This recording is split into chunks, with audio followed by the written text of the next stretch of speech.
this Packers team is still 4-2. They're still very much in the NFC North race as much as there is one going into Week 7 of the season. So, who is now though the team to beat in the NFC? What do you think, Heath? The most consistent team's been the Eagles, and I always start old school. What's my offensive line look like? What's my defensive line look like? I think you're going to be hard-pressed to find me two better units in the league, not just in the NFC.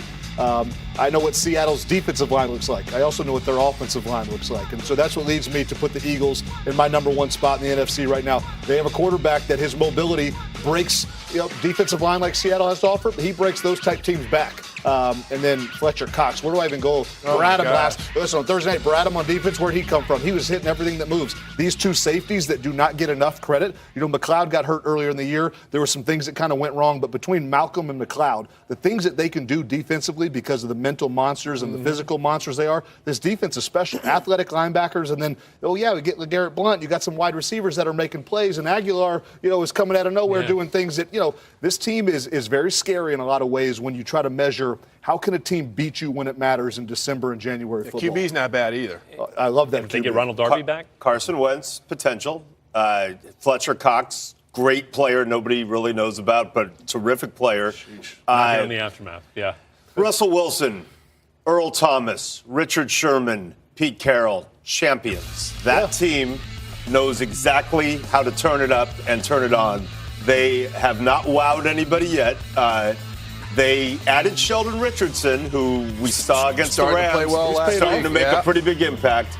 Got Michael Bennett, Bobby Wagner. There are just too many guys on that Seattle Seahawks team who know what it takes to rev it up.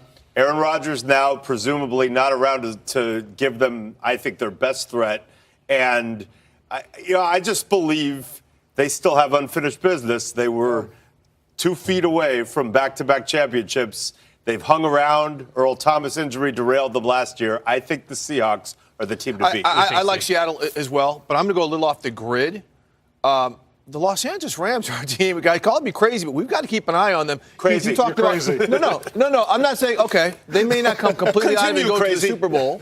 Right. They may not come out of the Super Bowl, but you talked about offensive and defensive lines. Not bad for the you got Aaron Donald and Michael Brockers and Robert Quinn and those guys and Connor Barwin on defense. Offensively, that offensive line is playing significantly better. Right. Okay, they've got some issues in the secondary, but the running game, Todd Gurley, now you got special teams, Farrell Cooper here popping one. They scare me because of defensive line, and Seattle scares me because of offensive line. And so that's why I look at the Rams defensive line scares you? Look at the running they gave up yesterday. Like, you got to be able to eliminate something a team does. And that defense is very, very spotty. You don't think big bruising guy. Listen, I'm a big you don't think fan. they're going to get I think the Rams are the team that could get better. Their schedule is favorable for them to get better. I agree with both those statements. Now, when they get into the nitty-gritty, and now we get to the playoffs, you still have to say to yourself, if you look at the way the Rams are built, who's really can Seattle. Okay, Seattle gets them. But it's, the NFC. It's early, open, man. Hey, I agree with you. Don't sleep on the Panthers either. No. Well, and what if the Packers stay afloat long enough to find themselves? Very much in the race.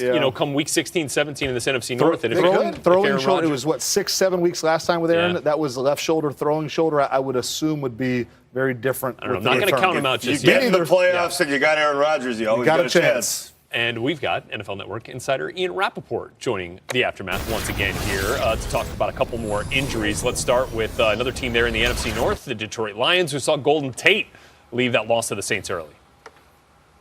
Left that loss with a shoulder injury. I'm told he's expected to miss some time, likely a couple weeks. They do have a bye, so that is at least a good sign for the Lions, maybe a little bit of time to minimize the absence for Golden Tate, who does have an AC joint sprain in his shoulder, had an MRI today, and that was the diagnosis. Speaking of AC joint sprains, there's a lot of that going around. Jameis Winston, the Bucs starting quarterback, has the same thing, but a much more mild form of this injury. He does have it to his throwing shoulder, so that is a little bit of cause for concern. But my understanding, first of all, Winston having some tests today on that, but my understanding is that this is something that they believe he will be able to play through.